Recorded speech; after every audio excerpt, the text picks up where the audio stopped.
Hey, ¿Qué Pasa Calexico? Welcome back to the podcast. Before we begin, and just a disclaimer. You remember that? Yeah. I want to thank my sponsors. My sponsors have nothing to do with the city of Calexico or our guest today, but they do help the podcast, grow. I want to thank my friends Jake, Jonathan, and Sergio, and I want to wish good luck to my friend Sergio's dog. He has a pit bull that's going to Vegas to compete in some kind of competition. I don't know what it is, but I want to wish him good luck. I also want to thank David Gastelum. If you're thinking of buying or selling a home, thinking of buying investment property in Imperial or San Diego counties, make sure you call David, 760-235-9576. He's not only a realtor, but also an investor with over 20 years of experience. He'll help you along with your investment. Hit him up on Facebook, David Gastelum, or through his phone number, 760-235-9576. So today we're back in Calexico City Hall. We have City Manager Deo, and we have another guest. Can you introduce yourself? Absolutely. I'm Miguel Figueroa, Assistant City Manager, Community and Economic Development Director for the City of Calexico. Two for one special today. Yeah, that's good. That's good. Yeah. It was a surprise to me, so I'm a little bit taken aback because I had some questions for you, but not for Mr. Figueroa. But first of all, I want to give you guys kudos. Every time I come here, you always say you'll see the work happening around Calexico. And yeah, we've seen road work on Andrade 98 or Meadows, or what's it called after that? You see the road work there. Also, the Cordova Park is coming along. I live around the corner, so I see all the trucks doing work. Can you give us a little update in terms of the road work? Is 98 and Andrade is that the extent of the work that's going to happen there, or is it? Well, that's actually Caltrans. Oh, okay. Yeah, but yes, that is not the extent. They're going to continue that work. Mid-April is, I believe, the latest that we heard. Mid-April. Mm-hmm. And what about Zapata? Because I live on that street, and I know they started a while back, and then for a while nothing happened, and they're still yes. It's not. So that's a different project. That's our Measure D project, and they had to delay that a little bit because of the weather. It has to warm up enough for this product to actually stick on the roadway. So that is actually starting up this week and next week, and into April that will be finished. Okay. Yeah, I did see signs on the sidewalks letting people know not to park on the street. And we have our second Measure D project. It's going to bid here in the next 2 weeks or so. So we have another project starting in other parts of the city, about a $5 million project. Okay, that's good. That's good to hear. Yeah. The other thing, Cordova Park. Because I heard some Mr. Councilman Romero posted something on Facebook about the park starting to get work on, and people were asking what are we getting? I heard somebody say 3 baseball fields. Yes. And a soccer field. And people were asking, are we going to get any basketball courts? Or there is a basketball court on the plan if we have enough money left over in the project. That's why we're trying to get as much volunteer work as possible, so that at the end, if we have remaining funds, we'll build the basketball courts. Okay, I'm hoping to make 2. But that's, if there's right. The plan is it 3 baseball fields? 3 tournament-style Little League baseball fields, 220 feet more or less to the fence, about the extent of the size of the park, and there'll be 3 of them laid out something like the Sunbeam Park, something similar to that, where they're all 3 together. Mm-hmm. Mm-hmm. And the soccer field will be closest to the east side, where the houses are. Okay. Mm-hmm. Okay. Also, somebody was asking who's going to be in charge of teams or leagues. Is it going to be like a city Parks and Rec, or how's it going to be managed? The Parks and Recs basically oversees the leagues, but we don't run the leagues. They're privately run. Okay. Mm-hmm. All right. Okay. The other topic that has been dragging along since December. Right. It's the Santo Tomas. I know it's a touchy subject, but I guess it to me I've been trying to see both sides of the coin, right? For the vendors and for the residents, it's a huge part of our community. A lot of people, that's their income. A lot of people go shop there. But at the end, the other side of the coin is, if the city allows this to keep going the way it's been going, it could be lawsuits. And, at the end of the day, it affects everybody in whichever way you go. So there was a lawsuit. How did we get to this point, Well, basically, it's a health and safety issue, and I'll hand it off a little bit to Assistant City Manager Miguel Figueroa in a second. But we're just the most concerned about the public safety at that site, and there's numerous code violations that need to be addressed, and it didn't seem like the owner was willing to address those issues, so we had to take it to court. We do care, of course, about the vendors, and we've done everything we can, and I'll let Miguel get more into what all the things that we've done for them and continue to do and try to make them whole, get them started in other places if possible. But this is absolutely has nothing to do with the vendors or anything like that, and I'll let you go ahead and take it. Yes, and one of the things that we want to be clear on is that we also know that there is a second swap meet in Calexico, and the same rules apply there as well. And our fire department has been doing a diligent job in making sure that the proper inspections occur over there as well. And we are currently working with the ownership group of the other swap meet to make sure that they are compliant to our city code. So it's important for our community to know that that is also something that the city's looking into.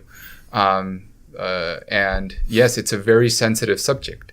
The finance director, Carla Lovatos, and myself personally have sat down and spoken with the vendors from Santo Tomas in the past 2 weeks that have come over to request a sit-down opportunity with us to learn about their options.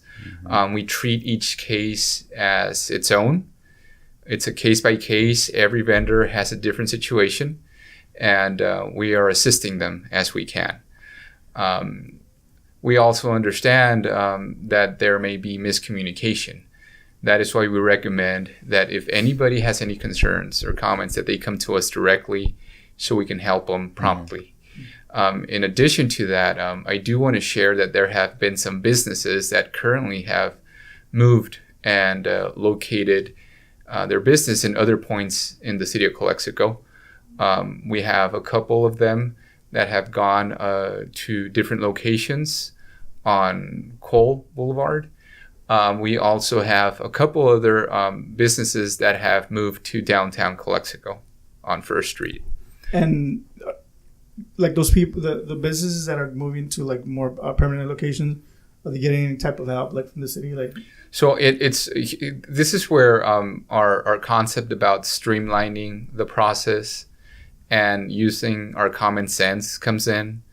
If they have an existing business license, there is no need to charge them for a second one just because they're moving into a different location.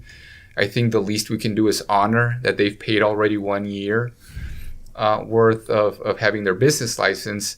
So we are flexible to work with them if needed. The only thing that we ask for is that we just make the right changes to our system, which is their new address, making sure that their seller's permit has the right address, those types of things. And that is why I make emphasis that we treat each one as its own, because everybody has different needs. So,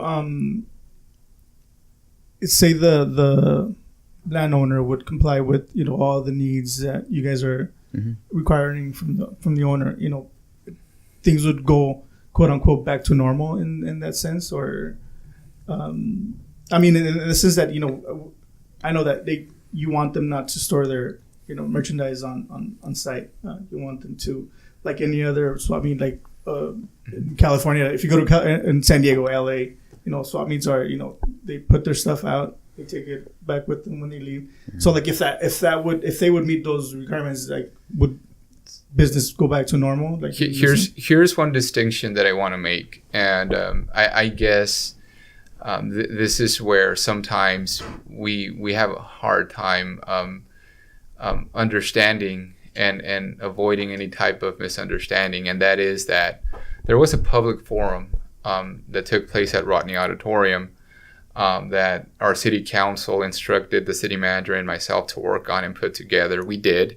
And as part of the presentation, which is public record and anyone is more than welcome to see, we offered options in terms of how to address and mitigate the issue of having to load and unload every day. We are an open-minded administration. I understand that, as you rightfully mentioned, people are being affected. Their homes are being affected because they're not bringing in the income that they were used to. But it comes down to a public safety issue, like the city manager just mentioned.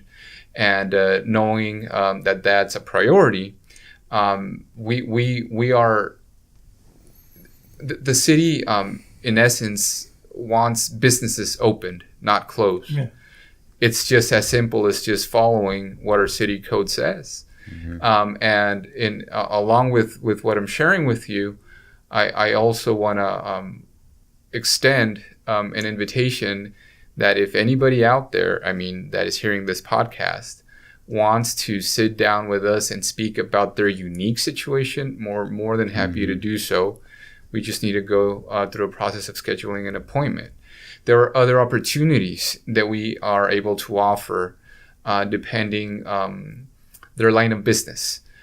We have been successful in helping 2 businesses in Calexico that sell food be situated in prime locations so they can receive clients at different times during the day that abides by our city code. Mm-hmm. So, we right now we are looking for solutions, and we provide them depending on what people come to us for. Yeah.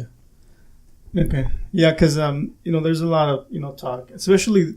I think the craziest one is that it was like a something that you guys are trying to do so that you can extend Cesar Chavez all the way to Court Road.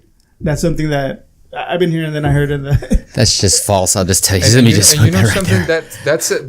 you for bringing that up. Yes. Because David, besides being our city manager, serves also the role of the city engineer, mm-hmm. and he is possibly the best person to explain the technicalities of what it would take for that to happen. Mm-hmm. It's called eminent domain. If we wanted that to go through, we would go through that process, not a shutting down of the swap meet. Yeah. This is about the codes. That's it. Mm-hmm. I don't know where that came from. That's simply not true. Yeah, yeah, and a lot of them, when I book my guest or I find people that I want to talk to, mm-hmm. I go to Facebook, because I want to hear what people are saying. And yes, this is one of the things that I heard, and I don't know, I just. You hear a lot of things. 95% of them may not be exactly true. Yeah, and the thing is, like you said, why would you guys want this to close down? People to lose revenue that might go back into our community. It's so there's it makes no sense. But I don't know. I feel like the transparency here is there. Mm-hmm. From you guys. I don't know who else needs to come to the table and really say okay, this is the real reason why you can't open or the lawsuit came about.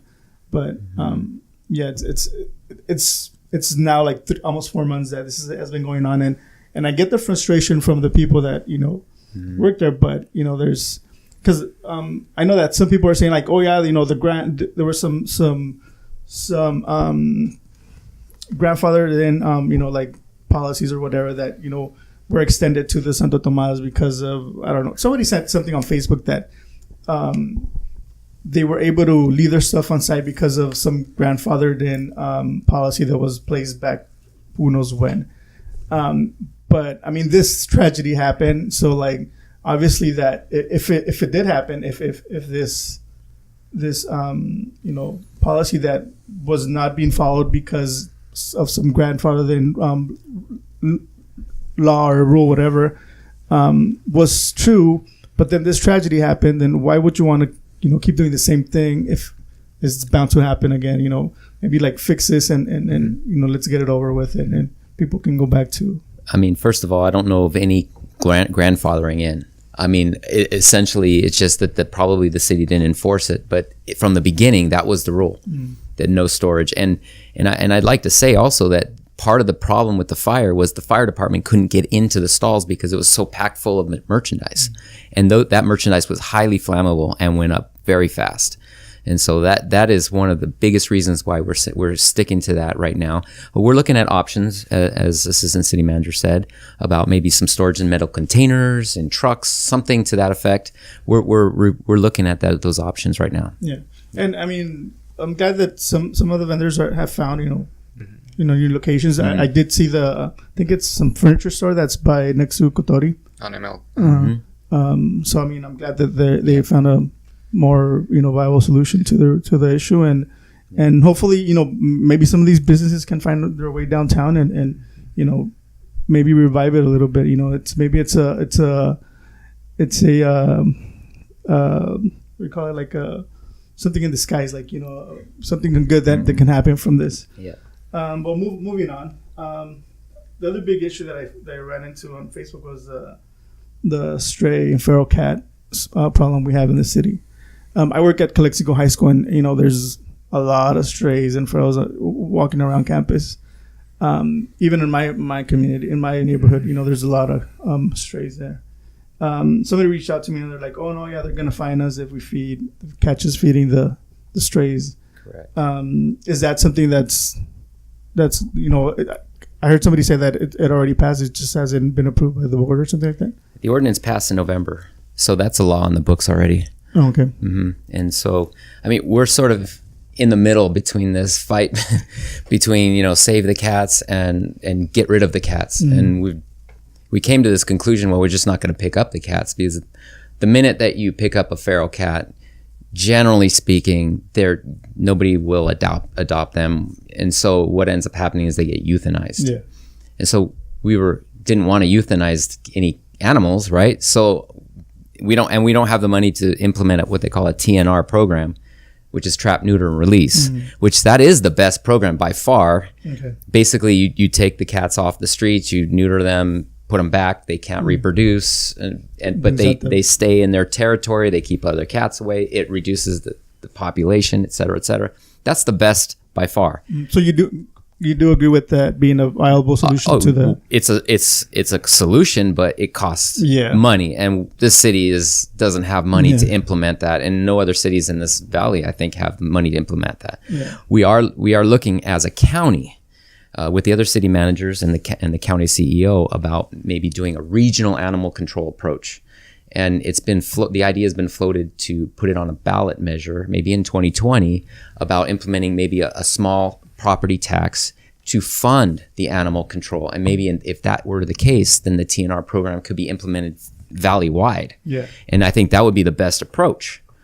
But at this moment, we just don't have the funds to implement that. If somebody were willing to step up and pay for that, I'd be happy to sign on the dotted line and make that happen. Yeah, because I see people, because I mean, I did a little bit of research on the TNR, and yeah, I mean, everybody says that, it's a really good solution to bringing down the population, but somebody's like, yeah, it's only like $70 or $50 per cat. I'm like, well, we have a ton of cats. It's not. Yeah, I mean, something like 50 to 100,000 a year. It probably for the city to implement this is just not feasible for us at this point. Yeah, so like maybe a property tax that. I would really like to see that happen. A regional approach. I mean, it would basically take it off off the city's shoulders and make it a county-wide deal.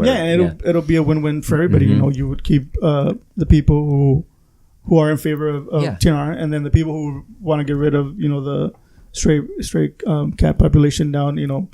I'm sure it won't be like hundreds of dollars on your property taxes, but it would be a little bit. It would be a minimal, I think, tax. I mean, if you think about how many residents are in or how many properties are in the county, if even times $10 a year, for example, that would be several millions, enough to fund an animal. I mean, so it makes sense.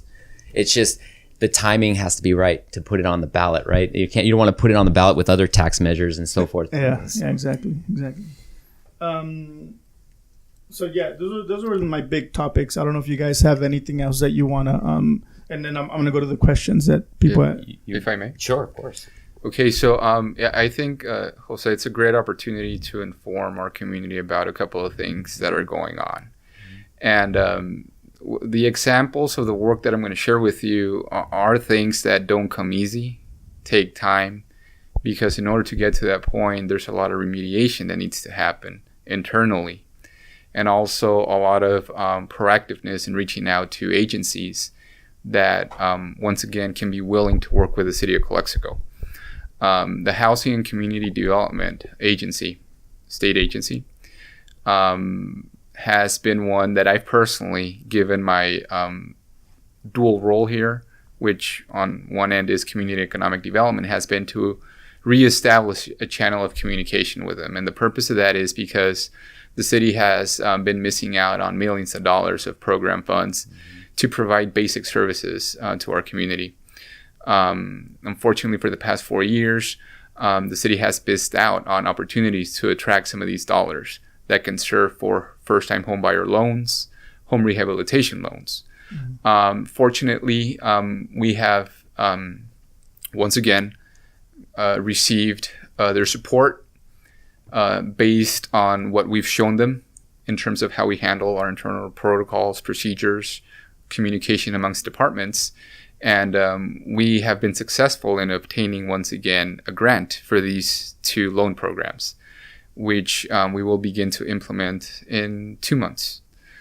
We received the grant award letter. It's for $500,000. More than anything, I like to say, yes, the money is great, but just the opportunity to once again compete for dollars is something that's going to make us a better city. Because we will be able to show the community with infrastructure projects, with other types of improvements to our parks and to other key facilities in the city, that progress is being made. We understand that people want to see heavy machinery out there moving dirt, doing repairs. We get it. But one of the things that we wanted to make sure is that we got things done the right way. So not only now are we eligible to apply for grants with the Housing and Community Development Agency, we just also, as a result of this that I'm sharing with you, are now eligible to go after the Community Development Block Grant monies, which are the ones that a lot of cities use to build a lot of public space facilities that our community can really benefit from. And this is where the larger pots of money are. So I'm happy to share that we submitted our grant application for the CDBG program to enhance the existing project of the new fire station along with the cooling center. We did that a few weeks ago. We are waiting, obviously, for a response. HCD issues threshold letters for these types of applications. And these threshold letters tell you if you're still in the mix or if you're out of the race. So I anticipate that the city will get a threshold letter on our application within the next weeks.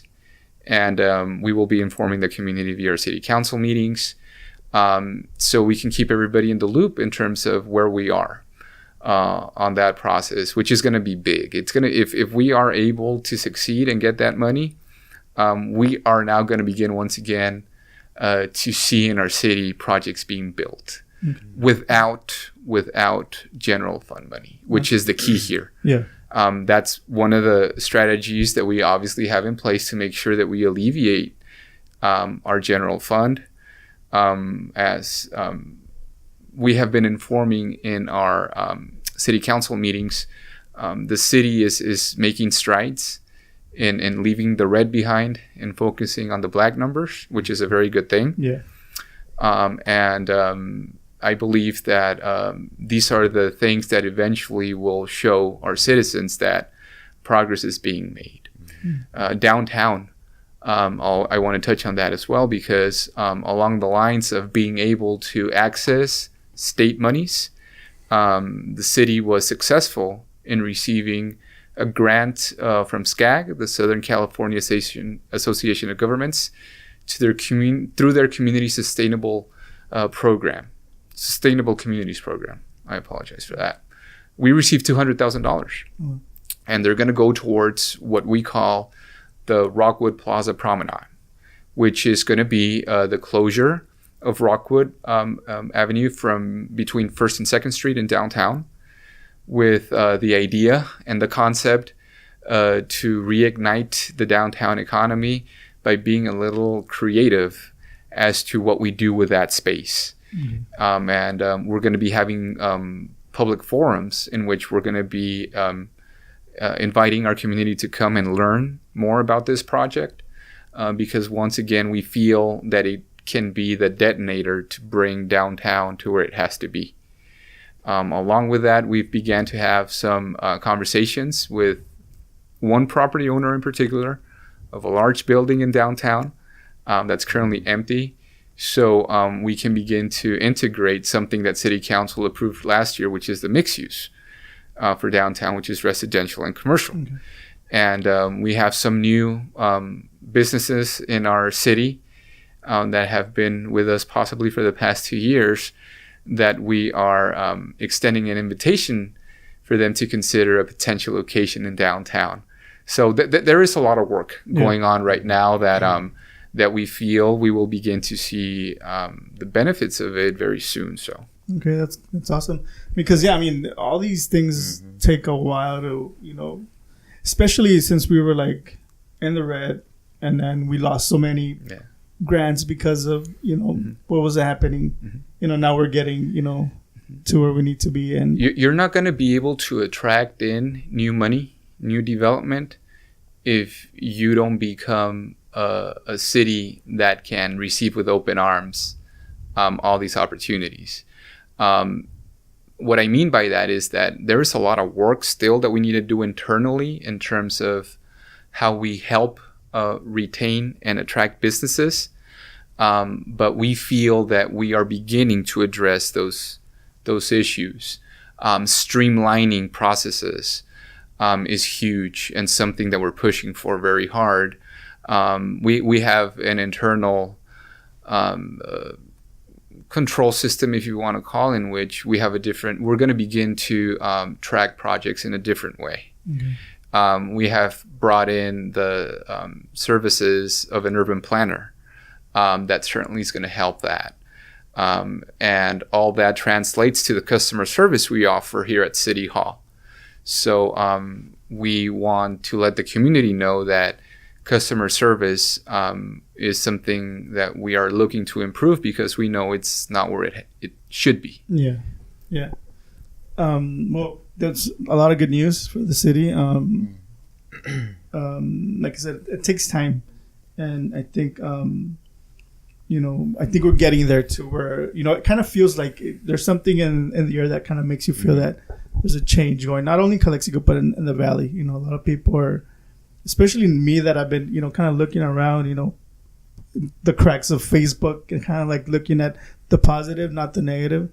I kind of feel that we're going somewhere. And when I think it was the LA Times that put out that article where it says that we had potential. People saw it in a negative way, and I was like, it's good. It's good that national publication is saying that we have potential. We just gotta achieve it on our own, and we're slowly getting in there. And and it's a lot of thanks to you, to the administration that is doing and putting a lot of work. I know both of you are do 2 jobs here in the city. And I want to thank you for your commitment to the city. And I want to acknowledge, this is a group effort. There is only so much we can recommend and we can do. At the end of the day, our city council also has to buy in what our ideas are and what we recommend, so they can complement that with what they expect and want for our community. So by no means is this something that we're just going to be able to accomplish in-house. We need to also include our community, our elected officials, so we can all buy into the same goal that we all want to accomplish, which is improve the city. Yeah, for sure. Because everybody's been wanting the downtown to, get a little facelift. I guess anything else? Can we move on to questions? Sure. Or okay, let's move on to questions. So the first question comes from Vanessa Nuno. She's asking what is being done with the taxes from the Sevilla estates, and she says that they pay a lot of CFDs. She's paying over $600 in 2 properties. She's kind of upset that I guess she was promised that her kids will go to Cesar Chavez, and they can. This is Hearthstone, right? I think so. Yeah. Okay, it must be. So she wants to know, what all the, because I know they have a high CFD over there, and what the money is going towards. The money that we receive from that CFD goes back to pay back a bond that was taken out in 2005. And essentially that development, if it's the one I'm thinking you're talking about, Hearthstone, it did not get developed. Unfortunately, that's when the bubble burst, and only half of the houses got built. That means we're only getting half of the revenue. We as a city, we don't have enough money to pay back that bond. So that bond is in default, essentially. But we've been working with the bondholders to work out a deal. There's back property taxes that need to be dealt with. There's infrastructure that needs to be dealt with. But we're working on that to try to unwind all that stuff so that development can finally be built out and that they can get the infrastructure that some of it they were promised. Yeah. And we're working on a project right now on Cole Boulevard and Rancho Frontera, that intersection, to maybe improve that intersection so they have 2 ways in, 2 ways out to that development. So we're working on those things. So at the end of the day, the developer just he belly up, bankrupt, left. Yeah, he's gone, and didn't finish the project. The city, and also when those developers come in, they have to take what they call a bond. And what the bond does is kind of an insurance policy of the city that if they don't finish, that the city goes after the bond, and then that we can use the funds to finish the project. Unfortunately, all the bond companies went bankrupt at the same time because that wasn't the only development. So we only got about $1 million from that, and we ended up paving the streets with that, repaving the streets. Okay. This is the question that I was telling you that I think it's kind of directed towards the school district. She's asking about De Anza or the 9th grade campus. That I guess she has a child there that there's a lot of drug problems and bullying problems, and a lot of kids are moving to Southwest just not to deal with that. And I don't know. I mean, she doesn't really. Well, she just says what's going on with the 9th grade campus. There's a lot of bullying, a lot of drugs, and kids are moving to Southwest. So I'm guessing that's something that should address the school board or the superintendent in terms of that, because I mean that's not in your. We do have a police officer that we stage at the high school, and the district has requested a second police officer, and they're paying for it. Oh, they pay for it? The school district does pay for that, but right now we're still trying to hire police officers, and it's so difficult at this moment to get police officers. So as soon as we get police officers that are in the system, then we can provide them a second, what they call ACO. Yeah, and I know he's busy because I see him most of the time. He's over at the 9th grade because I work at the main campus. So I see him that he's over here at the 9th grade. So they have requested a second one. We're working on trying to get that. Okay. The hiring process is a little difficult this time. Oh, she's asking about the Meadows baseball field does not have a restroom. I guess they promised a restroom like 2 years ago or something like that. On Andrade and 5th Street, I believe. She says the Meadows. That must be what they're talking about. It's a retention basin, essentially. That field was never intended to be a field, but it was developed with soccer fields. The fact is we just don't have enough area and space for fields. So they use retention basins. They don't work out that well. And so, no, obviously there's no bathroom intended for a retention basin. Yeah. So we did have one potential community leader that was going to install a restroom, and that didn't seem to come to pass on that, but it may in the future. Okay. All right. The next question is from Joe Doe. He didn't put a last name. Joe Doe. He says, thanks for passing the cannabis ordinance and allowing some growers to be established in the city, bringing so much needed tax revenue. When are you going to allow the discussion of allowing dispensaries within city limits so patients with medical licenses can have access to reputable cannabis products especially cancer-stricken patients that cannot rely on Weedmaps products? In July of 2017, the city of Calexico adopted the initial ordinances, the local laws, to allow commercial cannabis activities in the city. As we know, in 2017, retail was not included in those ordinances. The intent back then by the city council, and this is based on the information that we have been provided and that we've researched, is that medicinal use was something that prompted them to consider the cannabis industry in the city. Along with that, we had the first regulatory permit issued for cultivation. As a result of the second reading and the passing of ordinances 1191 and 1192 on December 19th of 2018, the city now, within the cannabis overlay zone in the north part of town, can now house retail commercial activities. And it's important that we communicate what that means. That means storefront retail, non-storefront retail, and micro businesses. Those are the three different types of retail businesses for the cannabis industry that can operate in Calexico. So with that said, 5 rec permits were approved as part of the ordinance. We established a first come, first serve based on completeness process, for which we issued a public notice. We hosted a public forum, and we just wanted to make sure that everybody out there knew in the valley and outside of the valley what the rules were in the city of Calexico. We have a comprehensive application packet, and that's why we emphasized that applications had to be deemed complete so they could be received here at City Hall. As a result of that, next Monday, we are going to issue the first 4 conditional use permits for retail. And as we know, and as your follower mentioned in his question, in November, Measure K, which was passed with a 75% vote from the residents of Calexico, approved for City Council to establish a tax structure for the cannabis industry. And as a result of that, City Council approved the taxation of cultivation, manufacturing, and retail. We feel that the tax indicators that were approved are fall within the cannabis market in California.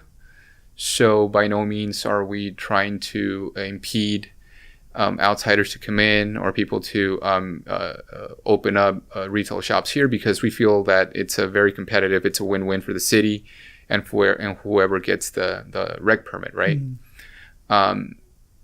So with that in mind, we are going to issue the first 4 CUPs, and you may ask yourself, why 4 if you said that there are 5 rec permits in the ordinance? And that is because we have a situation in which 3 applicants submitted their packets on the same day, and there is an item within our Planning Commission agenda in which we are looking to address that as well, because we want to be fair with everyone, and we feel that that is a recommendation for the right thing to occur. So I anticipate, and the expectation is that within the next 6 to 8 months, we will begin to see turnkey operations on those that obtain a retail permit. Then again, those are things that will be out of our reach and control. It's obviously on those that obtain the rec permit to act on it.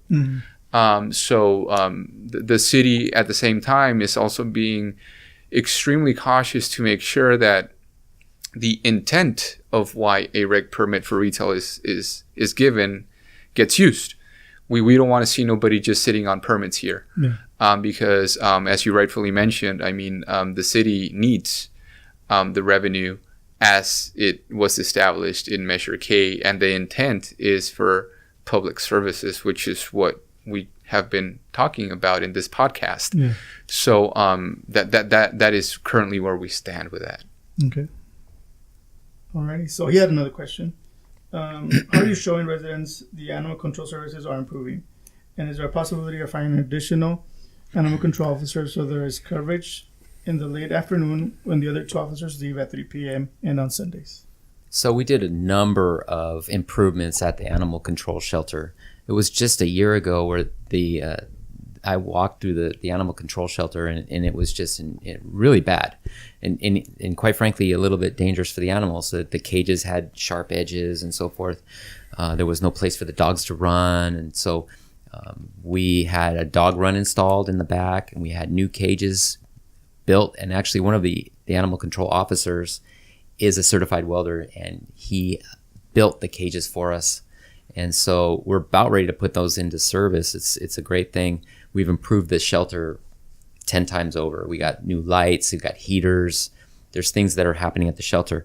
We go back to the funding. We don't have funding to fund 3 animal control officers or 4.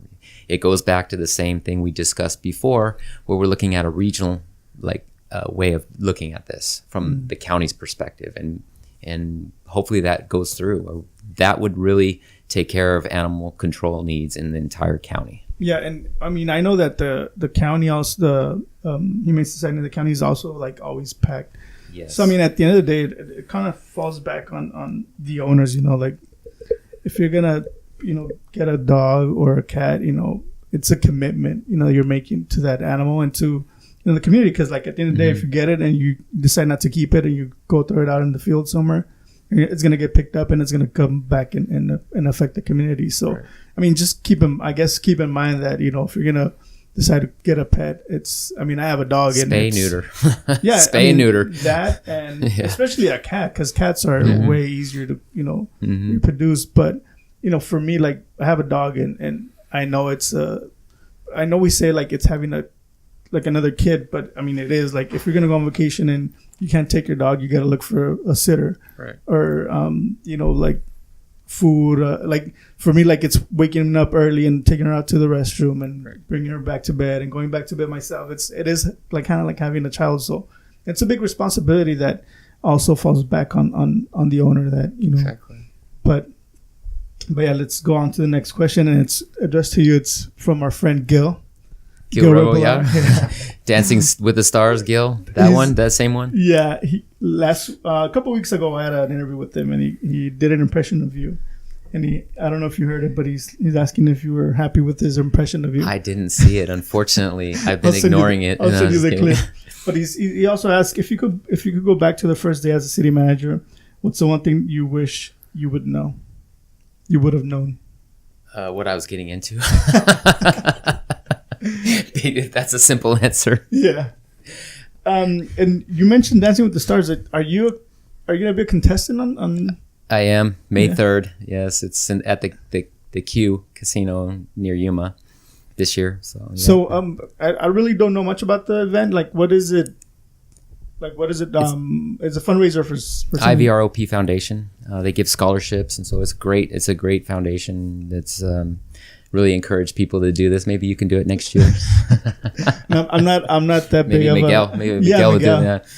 I'm not that big of a star yet, but Gil. Well, you're almost there, man. So like, how do you win? Do they have judges that? They have judges. I think they have one dance instructor type judge, like very technical, and then the other judges are appointed, and one judge can actually pay to be a judge. Oh. So it's all about raising money for the. Yeah. I think it's also something that it's highly competitive. It is. Yeah. When Gil did it, I remember like he was practicing really hard. Mm-hmm. So how are your dance moves? Are they any good? That's to be determined. Yeah, okay. But it's a surprise. You're practicing though. Yeah. So yeah, thank you guys for it was a surprise to have Miguel here today, but thank you guys. You guys gave us a lot of good information. hopefully we can do this again in the future with both of you guys. Absolutely. This is David's third time on the podcast, and I really thank you once again for giving me the opportunity to be the source of information for the community.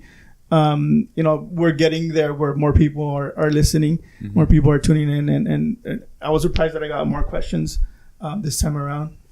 So hopefully that people are tuning in. I know the people for the the cat situation, they reached out to me, so hopefully they'll listen and they'll spread the word, and for them to see that it's not that you don't want to implement this program, and that you don't want. You're trying to meet everybody's needs in terms of trying to get the population down. Because like I said, I have a problem in my area too, and it's kind of hard not to when they're running around your house, it's kind of hard not to help them out. But cats are really resilient. They'll catch a pigeon here and there. They're not going to die. Right. I think one resident said it right. We have a lot of cats, but we don't have any rats. Exactly. But yeah, guys, thank you so much for being here. Anything else that you guys want to chime in before? No, I think I personally want to take your word and be able to use this medium to share some of the good stuff that's brewing right now, and that we hopefully want to see come to fruition in the coming months. Yeah. All right. Well, yeah, that's awesome. Well, we'll leave it there, and it's Friday, and I know we want to all get home and thank you. Have a cold one, but thank you guys for listening, and we'll see you guys in the next one. Thanks, Jose. It's good, man. Thank you. Thank you.